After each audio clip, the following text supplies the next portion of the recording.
Quick and steamy. Hey, y'all, welcome back.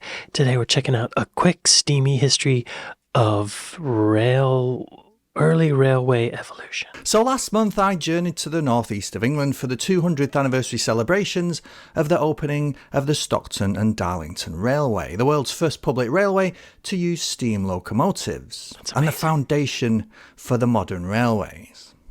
And it got me thinking, how relevant is that line today? How relevant is it to the story of railway history?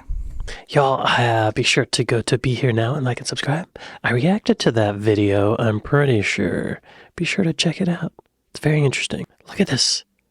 This thing next to this thing. Pretty amazing how far it's come. It's amazing to me how the original was just basically a steam engine with wheels on it. I mean, that's what a train is, but it's so much more, isn't it? Amazing. Early railway history is a complex evolution of stories, incidents and inventions, all competing with each other for significance. It's technical, territorial and a major headache for anyone really wanting to understand, and also fertile breeding ground for major and minor pedants. So come with me to a time when ordinary people were forced to spend their entire lives within the confines of a very small local area. And ordinary pedantry was just discussion after discussion about the correct way to shoe a horse. A quick steamy history of early railway evolution. That's the title of the video. Look at this thing down here. Look at that. Looks like they're actually using it. It's really on a railway. Look at that. Back then even they had a caboose. That's where people rode. The rest of the stuff was for stuff. The cars were for stuff. Coal. Wood. Goods. The first wheel-on-rail action. The distant ancestor of the steam train is the humble wooden wagon, often stabilised by running the wheels along grooves cut into rock surfaces. Now records seem to indicate that around the 1st and 2nd millennia BCE, wagons were being used by the Persians, Babylonians and Assyrians, all deeply concerned with transporting raw materials from mines. And as we'll see, mining is the biggest common denominator through all of this early railway history. Mines. Getting steamy. Wait, so back then they had tracks? That's amazing. This looks like a nightmare, you know? Like, why even... Is it really that much easier than just a wagon with wheels on dirt?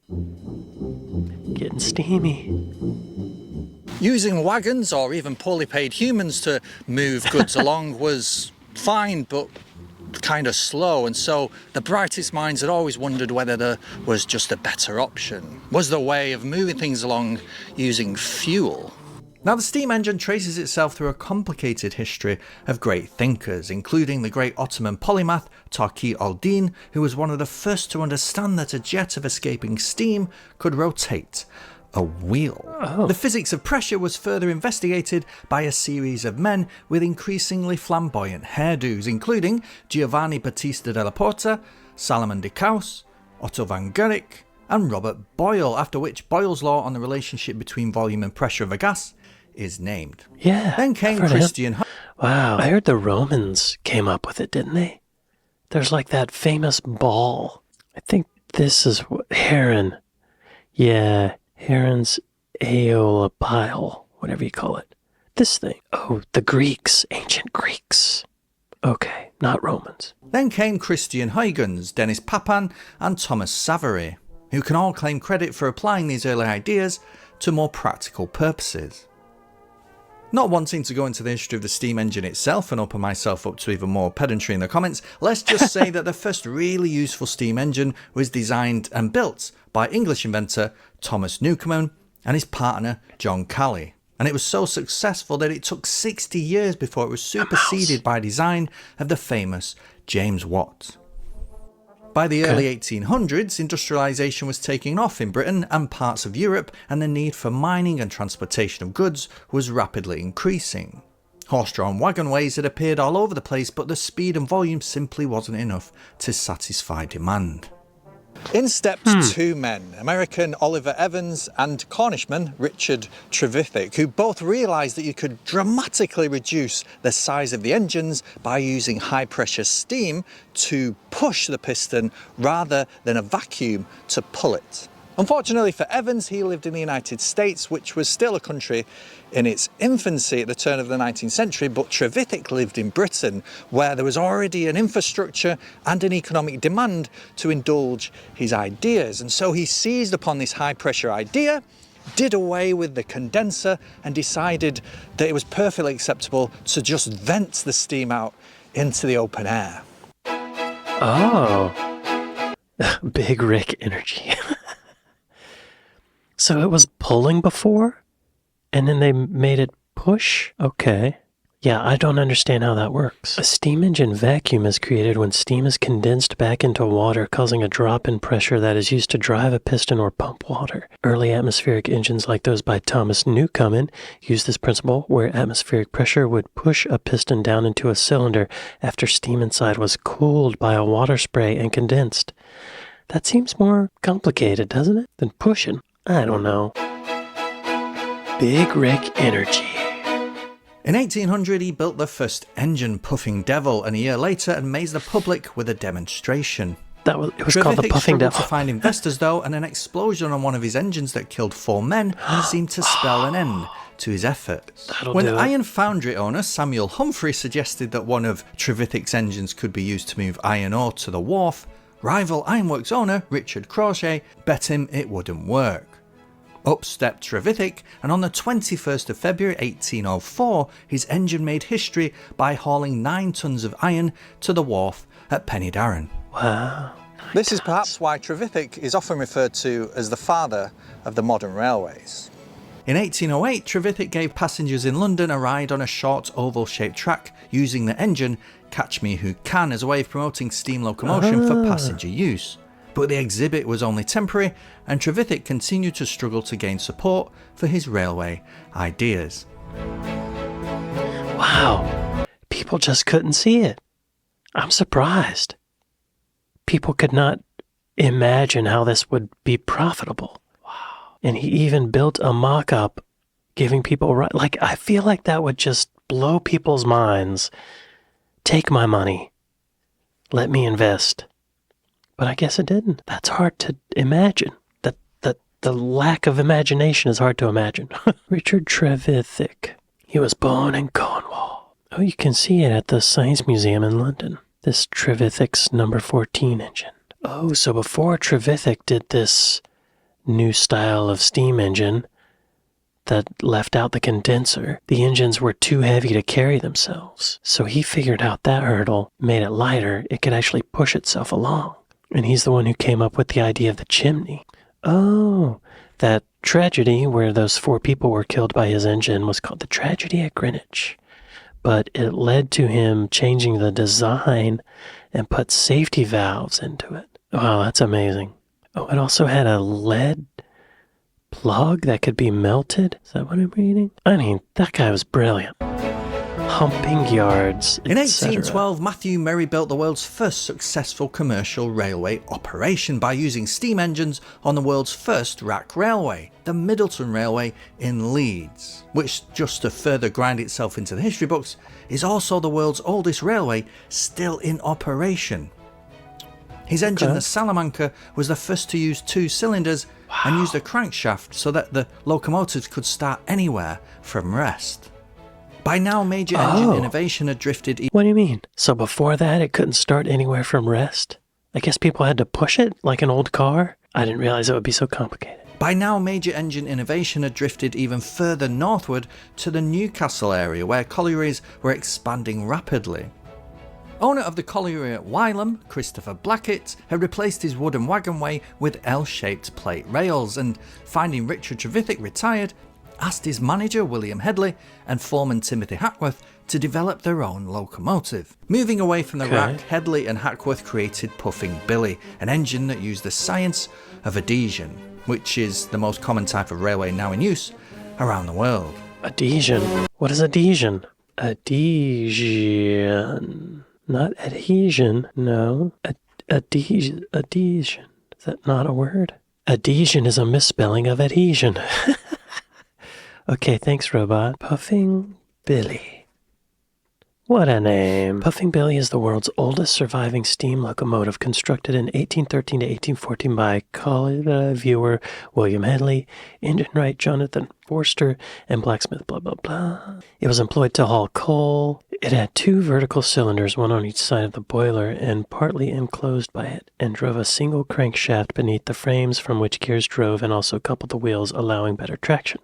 I'm not seeing anything about adhesion at all. We're skipping it. Which is the most common type of railway now in use around the world. Was it me? Inviting the whole party abroad. So at last we come to the Stockton and Darlington line, a line which sought to transport coal over a much longer distance using a mixture of cable, horse and crucially steam locomotive drawn wagon. Look at that thing. And it was also publicly owned, meaning that anybody could use it. And if you lived within 5 miles of it, and were rich enough of course, you could create your own branch line. However, George Stephenson was brought in to oversee construction of the line, and he'd been developing his own steam locomotives up at the Killingworth Colliery near Newcastle. And he strongly advocated for the use of steam locomotives here on the Stockton and Darlington line. In fact, he designed the line with that use in mind, taking into account the heavier weight. In September 1825, a wagon train from the pits met Stephenson's famous locomotion at Shildon, which was to take it on into Stockton.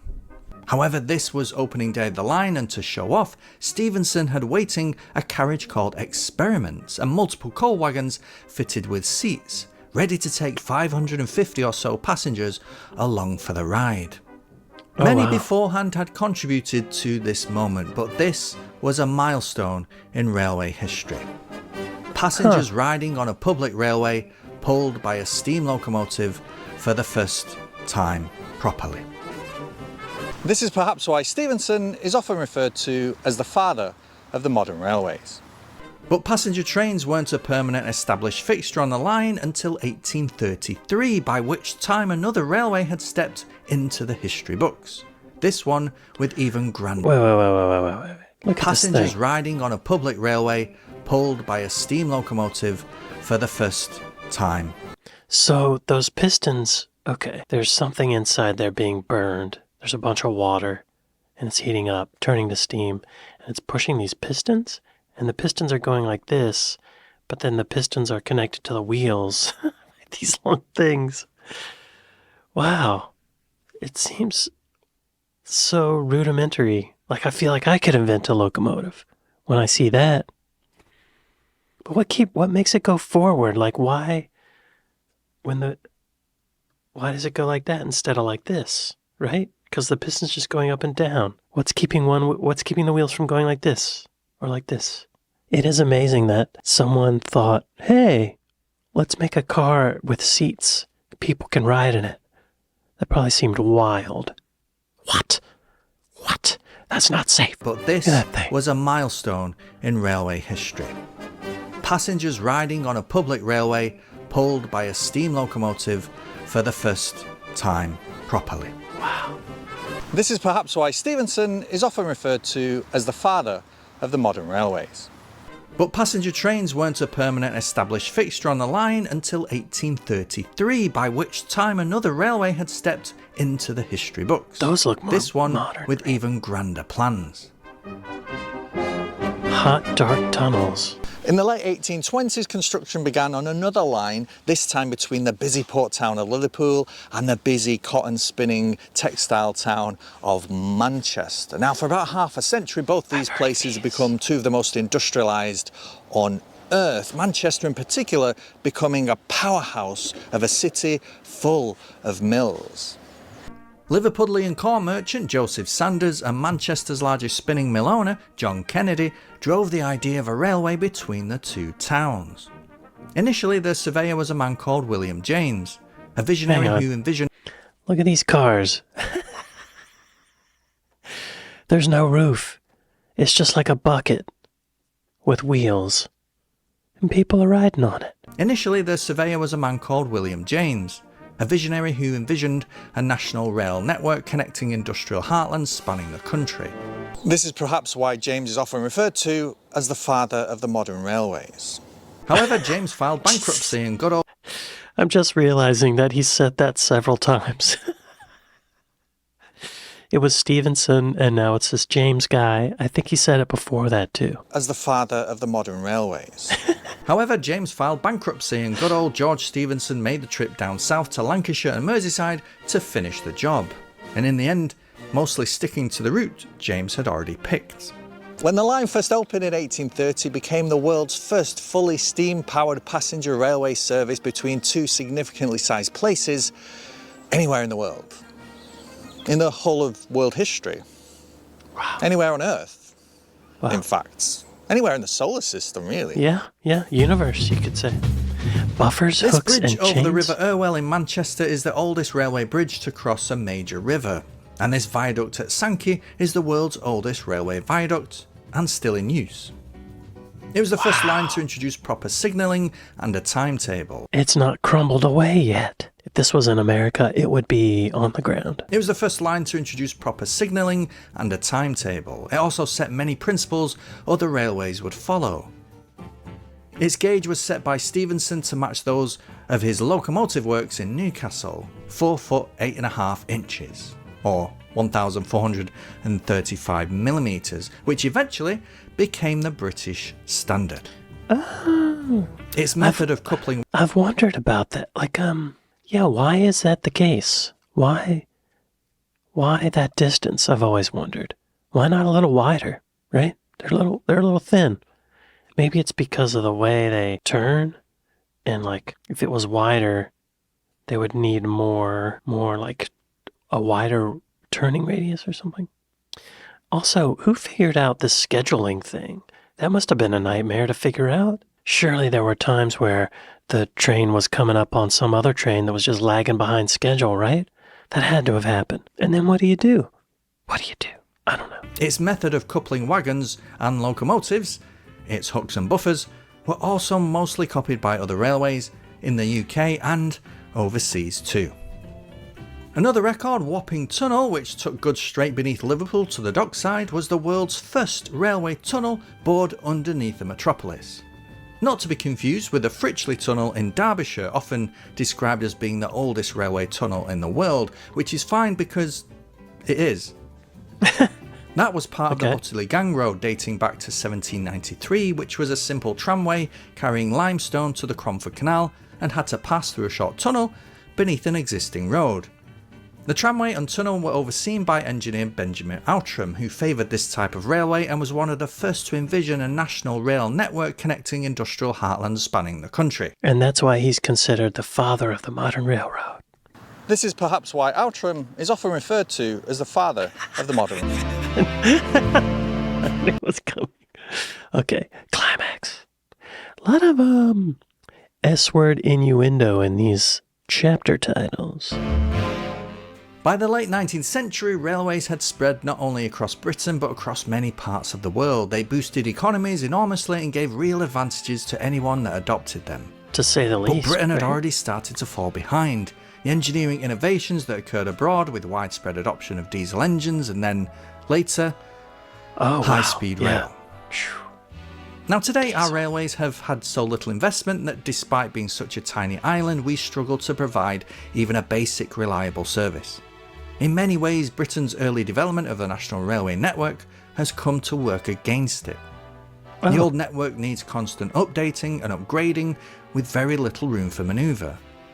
We also have an archaic land ownership system in England, which means that on the very rare occurrence that new rail lines do need to be placed down, they face the same barriers that were there 200 years ago, either avoiding aristocratic lands altogether or paying exorbitant amounts of money to cross them. And finally, because of our habit for getting squeezed for every penny by spiralling costs of infrastructure projects, trying to adopt something like high-speed rail is today a political football. Rather than looking at big projects as an opportunity... He's right, that HS2, right? Rishi cancelled it. Rather than looking at big projects as an opportunity to propel Britain into the future like those early railway pioneers did, today we get bogged down in short-termism, not looking beyond the next election, afraid to spend money even where it might provide a long-term gain. Y'all have to deal with that too? Yeah, I guess that makes sense. Politicians don't look past the next election. It's annoying. China does. It remains to be seen whether Britain will ever pioneer a transport revolution like it did with the railways ever again. Yeah, I mean, who could? Like a transportation revolution. What would that even be now? Maybe like a flying saucer or something? Instantaneous travel? Something like that. Otherwise, we got it covered, right?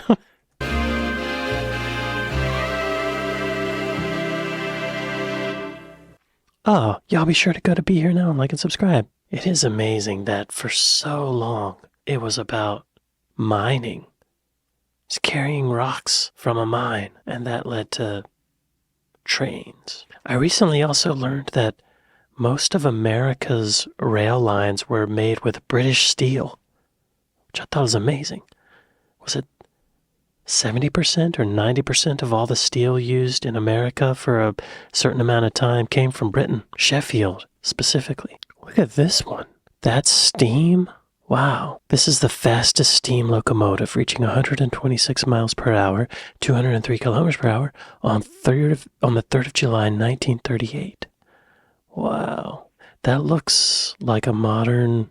I mean, it looks old, but it's a big step away from carts, right? And a barrel of fire. It's really amazing to see the progression of it all. I'm surprised nobody wanted to invest at first. Maybe that guy at the beginning was just a huge douchebag or something that turned people off. Trevithick, that guy. Man. And what if that heron sphere, or whatever it's called, the ancient Greeks, what if they figured out how to turn that into a train back then? What a different world we would be in. We'd probably have already killed each other by now. Pre-Jesus. Jesus be giving speeches off the back of a train. Well, y'all, be sure to go to Be Here Now and like and subscribe. I never really knew this much about trains, locomotives. Fascinating. Yeah, before watching these videos, I probably would have thought that America was the biggest innovator of steam engines and trains, but, you know, that's just because I'm an ignorant American. And in school, we're taught about, you know, the railroad, the transatlantic railroad, not the transatlantic, the railroad being built from the Pacific to the Atlantic, but that stuff was already invented. We were just using it. Well, y'all, I'd like to thank my patrons. I'd like to thank my Buy Me a Coffee folks. Thank y'all for watching this with me, and I'll see y'all next time.